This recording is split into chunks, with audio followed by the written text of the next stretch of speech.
The desert sun beat down mercilessly on Camp Leatherneck as Corporal Maria Santos adjusted her gear for what felt like the 100th time that morning. At 5 feet 2 inches and barely 110 pounds, she had grown accustomed to the sideways glances and whispered comments from her fellow Marines. The newest deployment to Afghanistan's Helmand province had brought fresh challenges. But the biggest obstacle wasn't the Taliban or the unforgiving terrain, it was convincing her own unit that she belonged there. "Hey Santos, you sure you can handle that pack? It's almost as big as you are," Sergeant Davis called out, his voice carrying across the staging area where Alpha Company was preparing for their next patrol. The comment drew a few chuckles from nearby Marines, but Maria simply tightened her helmet strap and checked her weapon for the third time. She had learned long ago that responding to such remarks only fueled more doubt about her capabilities. The morning briefing had been tense. Intelligence reports suggested increased enemy activity in their assigned sector, a remote valley where supply convoys had been taking regular fire. Captain Rodriguez outlined their mission with military precision: establish a forward observation post and provide overwatch for the next convoy scheduled to pass through the following day. It was supposed to be routine, but in Afghanistan, routine often turned deadly without warning. As the patrol prepared to move out, Maria noticed Private First Class Jake Thompson struggling with his radio equipment. The 20-year-old from Texas had arrived in country just 2 weeks earlier, still green but eager to prove himself. His hands shook slightly as he fumbled with the antenna connections, betraying his nervousness despite his attempts to appear confident. "First time out here?" Maria asked, approaching him with a spare battery from her pack. Thompson looked up, surprised by her offer of help. Like many others, he had initially dismissed her based on her size, assuming she was just fulfilling some quota rather than earning her place through merit. "Yeah," he admitted quietly. Back home, this all seemed a lot simpler. Maria smiled, remembering her own first patrol months earlier. "It gets easier. Just stay close to your team and trust your training." "And Thompson? That radio might save all our lives today, so make sure it's working right." The patrol moved out in standard formation, 12 Marines spread across 2 vehicles and supplemented by local Afghan forces. The landscape was beautiful and deadly in equal measure, rolling hills covered in loose rock and sparse vegetation, perfect for concealing enemy fighters. Maria rode in the lead vehicle, her eyes constantly scanning the horizon through her rifle scope while monitoring the radio chatter from other units in the area. Staff Sergeant Williams, a 15-year veteran with 3 previous deployments, rode beside her. Unlike some of the younger Marines, Williams had seen Maria in action during her first deployment and knew better than to judge her by appearance alone. He had been the one to recommend her for this specialized reconnaissance unit, recognizing her exceptional marksmanship scores and tactical awareness. "Intel suggests they've been using that ridgeline for attacks." Williams pointed to a series of hills about 2 miles ahead. "If I were them, that's where I'd wait." Maria studied the terrain through her scope, noting the natural cover and multiple escape routes the position offered. "Perfect fields of fire down into the valley," she observed. "If they're smart, they'll wait until we're committed to the low ground before engaging." The convoy they were meant to protect wasn't due until tomorrow, but their job was to get into position early and identify any threats. Maria had volunteered for the extended patrol, knowing it meant spending a cold night in a hastily constructed observation post with minimal supplies. Some of the other Marines had questioned whether she could handle the physical demands, but she had consistently outperformed many of them during training exercises. As they approached their designated position, the radio crackled with an urgent transmission from headquarters. "Alpha 1. Be advised, we have reports of enemy movement in your area. Possible IED placement along Route Tampa. How copy?" Williams grabbed the handset. "Alpha 1 copies. We're about 30 minutes out from Overwatch position. We'll maintain vigilance." The news changed the atmosphere in both vehicles. Route Tampa was their planned return path, and IEDs, improvised explosive devices, were the #1 killer of American forces in Afghanistan. The enemy had become increasingly sophisticated in their bomb-making, creating devices powerful enough to destroy heavily armored vehicles and skilled at hiding them in the most innocent-looking locations. Maria felt her heart rate increase slightly, but her hands remained steady on her weapon. This was what they had trained for, what all the doubt and skepticism had been preparing her for. She thought about her family back in California, her mother who had begged her not to enlist, her father who had served in Vietnam and understood why she had to go. The lead vehicle suddenly stopped, and Williams raised his hand for silence. In the distance, a thin wisp of dust rose from the valley floor movement, where there shouldn't be any. Through her scope, Maria could make out 3 figures moving quickly between rocks about 800 meters away. They appeared to be carrying something heavy, possibly weapons or equipment. "Contact front," Williams whispered into the radio. 3 military-age males, 800 meters, moving east to west across our path. The patrol faced a crucial decision. They could engage the suspected enemy fighters from their current position, but doing so would reveal their presence and compromise their Overwatch mission. Alternatively, they could observe and report, hoping to gather more intelligence while maintaining the element of surprise for tomorrow's convoy protection. Captain Rodriguez's voice came through the radio from the second vehicle. "Alpha 1. Maintain observation. Do not engage, unless directly threatened. We need to know what they're doing down there."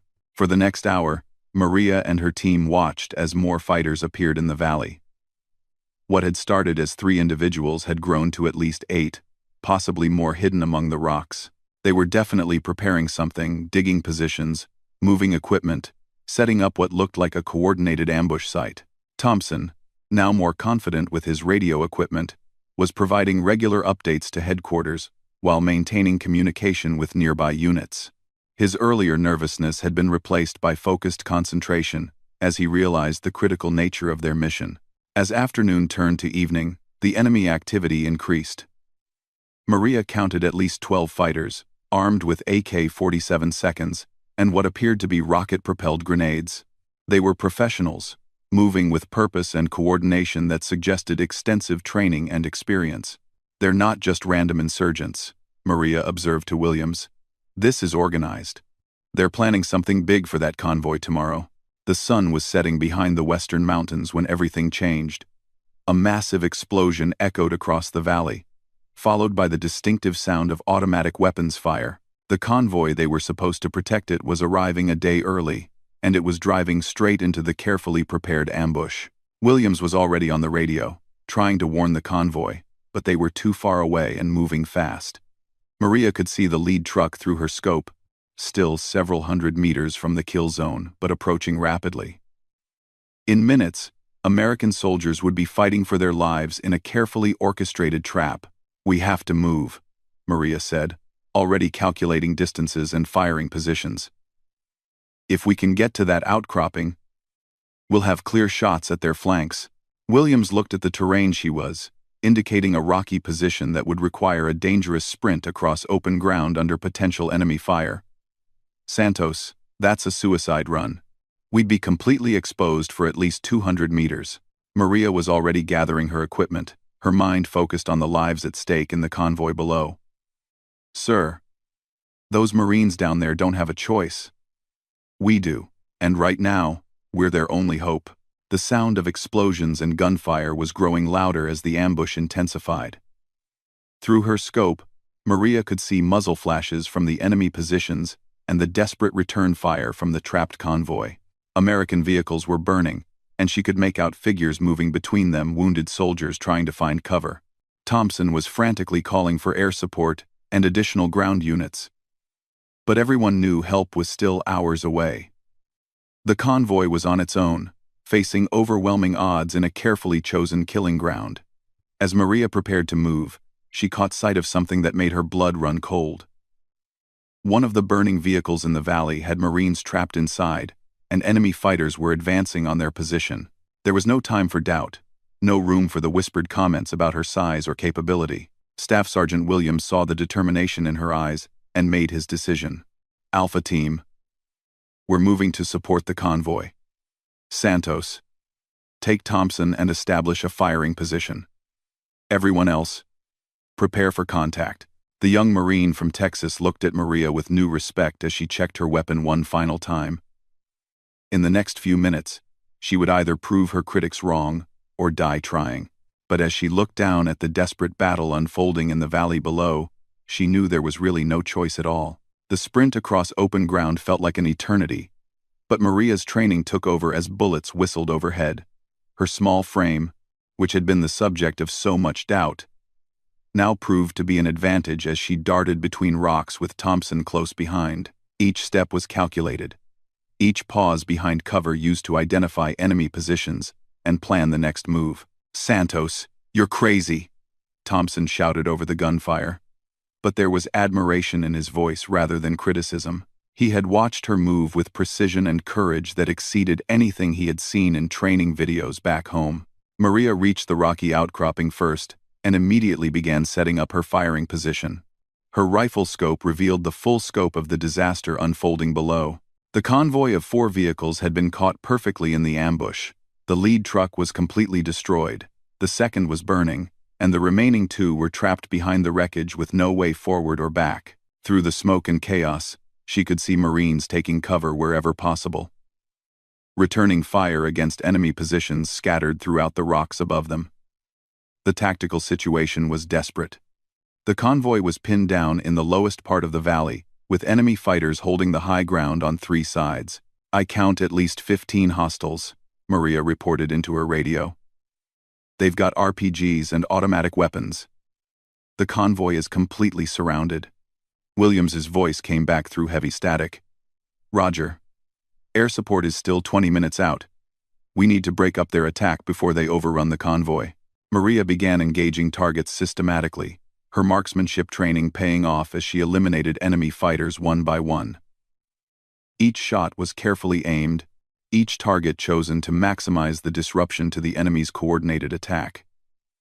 Thompson fed her ammunition and spotted targets, while maintaining radio contact with the trapped convoy. "Alpha 1, this is Bravo 6, came a desperate voice over the radio. "We've got multiple casualties and running low on ammunition. Request immediate assistance." Looking through her scope, Maria could see the source of that transmission, a Marine crouched beside one of the damaged vehicles, speaking urgently into his radio while applying pressure to another soldier's wound. Even from her distant position, she could see that the wounded man was losing a lot of blood. "Thompson, tell command we need medical evacuation for the convoy." "Multiple casualties," Maria ordered, while continuing to engage enemy targets. The young Marine was already on the radio, but the news from headquarters wasn't encouraging. "Santos, they say Medevac is grounded due to enemy fire. Nothing can fly until we clear the area." Maria's blood ran cold. Without immediate medical attention, wounded Marines would die waiting for help that couldn't reach them. The enemy fighters seemed to understand this too, as they intensified their attack on the convoy, pressing their advantage while the Americans were pinned down. "We need to get down there," Maria said, studying the terrain between their position and the trapped convoy. It was nearly a mile of open ground, most of it downhill but completely exposed to enemy fire. Williams's voice crackled through the radio. "Negative, Santos. You'd never make it. We maintain overwatch and suppress enemy fire until air support arrives." But Maria had spotted something through her scope that changed everything. One of the Marines near the burning vehicle wasn't just wounded, he was trapped under part of the wreckage, and enemy fighters were moving closer to his position. In a few minutes, they would be close enough to finish him off. "Sir, there's a Marine trapped in the wreckage. If we don't move now, he's dead," Maria reported. "Santos, that's not our mission. We support from here." Maria looked at Thompson, seeing her own determination reflected in his young face. The radio conversations they could hear from the convoy were becoming more desperate by the minute. Without someone reaching them soon, those Marines would either bleed out or be overrun by enemy fighters. "Thompson, can you maintain suppressive fire from here?" she asked. The young Marine nodded, understanding what she was planning. "Are you sure about this? It's a long way down there, and they'll see you coming." Maria was already gathering her medical supplies and extra ammunition. Her decision was made. She couldn't watch fellow Marines die when there was something she could do about it. "My father always told me that Marines don't leave Marines behind. Size doesn't matter when lives are on the line." She keyed her radio one last time before beginning her descent. "Alpha 1. I'm moving to assist the convoy. Maintain overwatch and be ready to provide covering fire." William's response was immediate and angry. Santos, you are ordered to maintain your position. Do not engage in unsupported advance. But Maria had already started moving, using the rocky terrain to mask her approach, while Thompson continued engaging enemy targets to draw their attention away from her route. Each bound down the hillside brought her closer to the desperate battle below and further from the safety of her overwatch position. The terrain worked in her favor initially, providing cover between the scattered boulders and dry creek beds that scarred the valley floor. But as she got closer to the convoy, the protective cover became sparser, and the enemy fire more intense. A rocket-propelled grenade exploded against a rock formation just 50 meters from her position, showering her with debris and temporarily deafening her. When her hearing returned, she could hear individual voices from the convoy Marines, calling for ammunition, reporting casualties, coordinating their defensive fire. "Man down, we need a corpsman." The desperate shout came from near the lead vehicle, where Maria could now see 3 Marines dragging a wounded comrade to cover behind the engine block.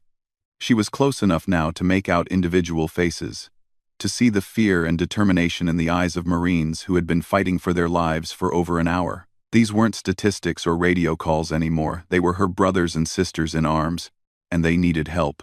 The final approach to the convoy required crossing an open area with no cover whatsoever. Enemy fighters had positioned themselves specifically to cover this ground, knowing that any rescue attempt would have to pass through their kill zone. Maria studied the terrain for several minutes, looking for any advantage she could exploit. Thompson's voice came through her earpiece. "Santos, I can see you from up here. There are at least 6 hostiles with direct lines of sight on your approach. This is impossible." Maria checked her ammunition and medical supplies one more time. Everything she had trained for, everything she had endured in the way of doubt and skepticism, had led to this moment. "Thompson, on my mark, put everything you have on those positions. Williams, if you can hear this, I need all the covering fire you can give me." "Santos, this is suicide," Williams responded. "You'll never make it across that open ground." "Maybe not," Maria admitted. "But those Marines down there don't have a choice. Someone has to try." She waited for Thompson to begin his suppressive fire, then burst from cover in a dead sprint toward the convoy. Enemy bullets immediately began striking the ground around her, kicking up clouds of dust and rock fragments. The distance seemed impossibly long as she ran with everything she had, her equipment bouncing with each step. Halfway across the open ground, a bullet grazed her shoulder, spinning her around but not stopping her forward momentum. She regained her balance and continued running, now zigzagging to make herself a harder target. The Marines in the convoy had spotted her approach and were adding their own suppressive fire to help clear her path. With 30 meters still to cover, an explosion knocked her to the ground. For a moment, she thought she had been hit directly, but then realized it was an RPG that had missed its mark and detonated behind her. Her ears were ringing, and her left leg felt numb, but she forced herself back to her feet. "Come on," shouted one of the Marines from behind the vehicle. "You're almost here." Maria covered the final distance in a stumbling run and dove behind the armored vehicle just as another burst of automatic fire peppered the ground where she had been running. Strong hands pulled her into cover, and she found herself face to face with Sergeant First Class Rodriguez, the convoy's senior non-commissioned officer. "What the hell are you doing here?" he demanded. But his relief was obvious despite his harsh tone. "Medical supplies and extra ammunition." Maria gasped, still catching her breath from the sprint. "What's your situation?" Rodriguez quickly filled her in. 4 Marines wounded, 1 critically trapped under wreckage from the lead vehicle. Low on ammunition for their automatic weapons. No communication with higher headquarters for the past 20 minutes due to damaged radio equipment. And enemy fighters moving closer to their position with each passing minute. "We've been here for over an hour," Rodriguez explained. "They're just wearing us down, waiting for us to run out of ammunition." Maria assessed the tactical situation quickly. The convoy was in a terrible position, but it wasn't hopeless. With proper covering fire and someone willing to take risks, they might be able to extract the wounded and establish a more defensible position. "Where's the trapped Marine?" she asked. Rodriguez pointed toward the destroyed lead vehicle. "Lance Corporal Henderson. Been pinned under there for 40 minutes. We can't get to him without exposing ourselves to sniper fire." Through the smoke and debris, Maria could see the trapped Marine. He was conscious but clearly in severe pain, and blood was pooling beneath the wreckage that had him pinned. Without immediate help, Henderson would bleed out long before any reinforcements could reach them. "I can get to him," Maria said, studying the approaches to the wrecked vehicle. "Negative," Rodriguez replied immediately. "It's a kill zone. 3 Marines have already tried. 2 are wounded. 1 didn't make it back." Maria looked at the faces around her, Marines who had been fighting desperately for over an hour, running low on hope as well as ammunition. They needed someone to take action, to break the cycle of defensive fighting that was slowly grinding them down. "Sergeant, with respect, that Marine is going to die if someone doesn't get to him soon. And if we don't do something to change the tactical situation, we're all going to die here." Rodriguez studied her for a long moment, taking in her small stature and the determination in her eyes.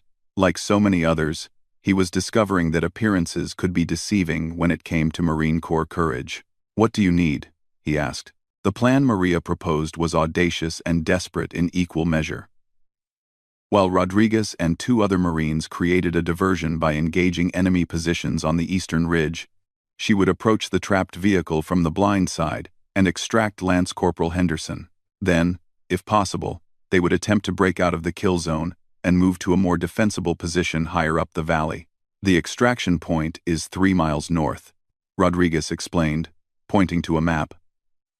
"There's a landing zone there, where helicopters can pick us up. But we'll have to get there on foot. With wounded Marines, that's going to be nearly impossible." Maria studied the terrain between their current position and the extraction point. Most of it was open ground with minimal cover, and they would be carrying wounded Marines who couldn't move quickly. It would require someone to stay behind and provide rearguard action while the main group moved with the casualties. "How bad is Henderson hurt?" she asked. "Crushed leg, possible internal injuries, losing blood fast. Even if we get him free, he can't walk." The tactical situation was becoming clearer in Maria's mind. Someone would have to carry Henderson the entire 3 miles to the extraction point while under potential enemy fire. Looking around at the other Marines, all larger and stronger than her, the logical choice seemed obvious to everyone except Maria herself. "I'll carry him," she announced. Rodriguez stared at her in disbelief. "Santos, Henderson weighs 190. You can't possibly carry him 3 miles.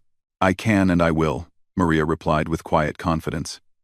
"But I need everyone else to suppress enemy fire while I get him free." Before anyone could argue further, enemy fighters launched another coordinated attack on their position. Automatic weapons fire raked the ground around the vehicles while RPGs exploded against the armored sides. The Marines returned fire desperately, but their ammunition was running critically low. During a brief lull in the fighting, Maria made her move. Using smoke grenades to obscure her approach, she sprinted toward Henderson's trapped position, while Rodriguez and the others laid down covering fire. Enemy bullets sparked off the wreckage around her as she slid into position beside the wounded Marine. Henderson was conscious but in severe pain. His left leg was pinned beneath a piece of the vehicle's armor plating that had been twisted by the explosion. Blood seeped from multiple wounds, and his face was pale from blood loss and shock. "Hey Henderson, I'm Santos. I'm here to get you out," Maria said calmly while assessing his injuries and the wreckage trapping him. "Santos? You're that little Marine everyone talks about," Henderson managed, through gritted teeth. "What are you doing here?" "Right now, I'm your ride home," Maria replied, working to free his trapped leg. The armor plating was heavy and twisted at an awkward angle, requiring leverage she wasn't sure she possessed. Using her rifle as a pry bar and all her strength, Maria managed to lift the wreckage just enough for Henderson to pull his damaged leg free. The effort left her muscles burning, but Henderson was mobile again, though he couldn't put any weight on his injured leg. "Can you hold on to me while I carry you?" Maria asked. Henderson looked at her skeptically. Even wounded, he outweighed her by nearly 80 pounds. "Santos, I appreciate what you're trying to do, but there's no way you can carry me 3 miles. Watch me," Maria said, helping him onto her back in a fireman's carry position. The initial lift was the hardest part. Henderson's full weight seemed impossible to support, and Maria's legs nearly buckled under the load. But she thought about all the training exercises, all the times she had pushed herself beyond what seemed possible, all the doubts she had endured about her capabilities. She took her first step, then another, then began moving steadily back toward the other Marines. Enemy fire erupted around them, but Maria focused entirely on putting one foot in front of the other, while carrying her wounded comrade to safety. "Santos is moving with Henderson," Rodriguez reported into his radio. "All units provide covering fire." The next few minutes were a blur of gunfire and movement as the Marines fought their way out of the ambush site. Maria carried Henderson, while the others provided covering fire and helped the walking wounded. Every step was agony as Henderson's weight pressed down on her shoulders and back, but she refused to stop. "You can put me down," Henderson said after they had covered several hundred meters. "I can try to walk." "I can try to walk." "Save your strength," Maria replied through gritted teeth. "We've got a long way to go." The 3-mile journey to the extraction point became an epic test of endurance and determination. The terrain was rough and unforgiving, with steep hills and loose rock that made every step treacherous. Maria's small frame, which had seemed like such a disadvantage in the eyes of her critics, now proved to be perfectly suited for the challenge. While larger Marines might have had more raw strength, Maria had exceptional endurance and a low center of gravity that helped her maintain balance even while carrying Henderson's weight. Her cardio training, often dismissed by others as compensating for her size, now provided the stamina needed for the grueling journey. After the first mile, her shoulders were screaming in pain and her legs felt like rubber. Henderson had passed out from blood loss and pain, which made him easier to carry, but also more concerning from a medical standpoint. Rodriguez and the other Marines took turns scouting ahead and watching for enemy pursuit. But Maria never stopped moving. "Santos, let someone else take a turn," Rodriguez suggested during a brief rest stop. "I've got him," Maria replied, adjusting Henderson's position on her back. "Just keep us moving toward that extraction point." The second mile was even harder. Enemy fighters had discovered their escape route and were trying to cut them off from the north. The Marines had to take several detours through rougher terrain to avoid contact, adding distance and difficulty to their journey. Maria's uniform was soaked with sweat, and her hands were cramping from gripping Henderson's equipment, but she never considered giving up. Every step brought them closer to safety and medical help that Henderson desperately needed. She thought about her family, her training, and most of all about the Marine whose life depended on her strength and determination. "How much further?" Henderson asked weakly, having regained consciousness. "About a mile," Maria replied, though her voice was strained with exhaustion. "I can walk for a while. You need a break. Henderson, you've got a broken leg and you've lost a lot of blood. I've got this." As they climbed a particularly steep section of the valley wall, Maria's legs finally began to give out. She stumbled and nearly fell, catching herself at the last moment but jarring Henderson's injured leg. His sharp intake of breath told her she had caused him additional pain. "Sorry," she gasped, readjusting her grip and forcing herself to continue climbing. Rodriguez appeared beside them, having dropped back from his forward position. "Santos, you're killing yourself. Let me take him for a while." For a moment, Maria was tempted to accept the offer. Her entire body was on fire with exhaustion, and they still had nearly a mile to cover. But she looked at Henderson, saw the trust in his eyes, and shook her head. "I started this carry. I'll finish it," she said. The final mile was completed on pure willpower. Maria's body had moved beyond normal exhaustion into a zone where only mental toughness could drive her forward. Her shoulders were numb, her legs moved automatically, and her breathing came in ragged gasps. But she never stopped moving toward the extraction point.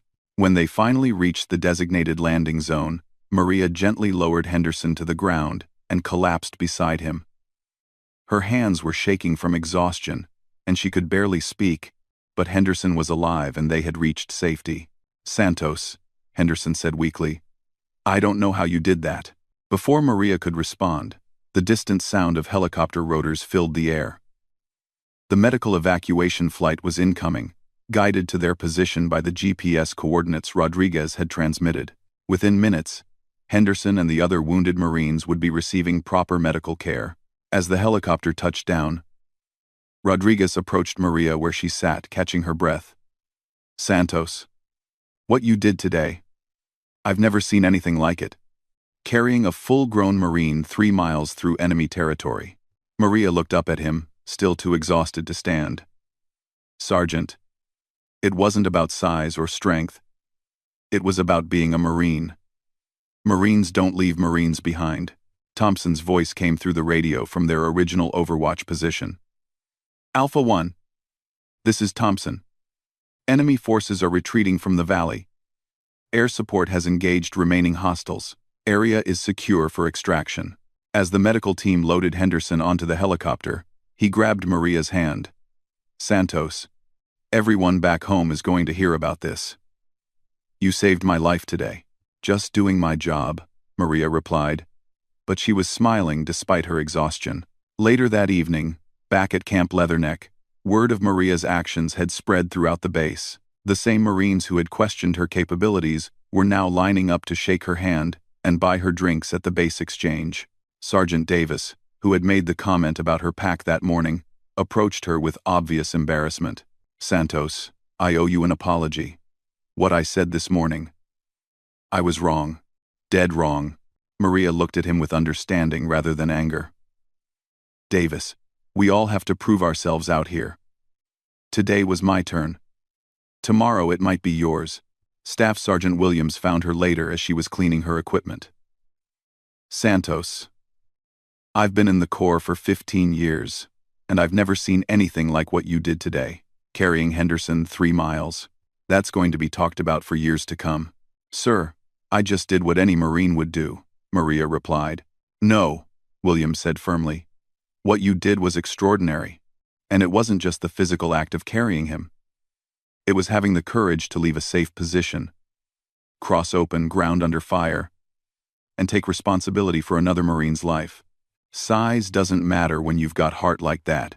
As Maria finished cleaning her rifle, she thought about the long journey that had brought her to this moment. All the doubts, all the questioning of her abilities, all the whispered comments about whether she belonged in combat. None of it mattered now. She had proven herself in the most demanding circumstances possible, not with words or arguments, but with actions that spoke louder than any debate about women in combat. Henderson made a full recovery and was eventually evacuated to Germany for advanced medical treatment. Before he left Afghanistan, he made sure everyone knew that he owed his life to a Marine who weighed barely over 100 pounds, but had the heart of a giant. The story spread far beyond Camp Leatherneck. Military reporters picked it up.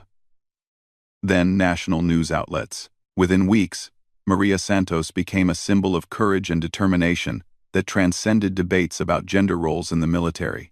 She had proven that heroism comes in all sizes, and that when lives are on the line, it's character that counts most of all. Years later, when young Marines would question whether they were big enough, strong enough, or tough enough for the challenges ahead, their instructors would tell them about Corporal Maria Santos, the Marine who was told she was too small to fight, and who responded by carrying a wounded comrade 3 miles to safety under enemy fire. It became a reminder that in the Marine Corps, heart always outweighs size. And courage is measured not by what you look like, but by what you're willing to do when your fellow Marines need you most.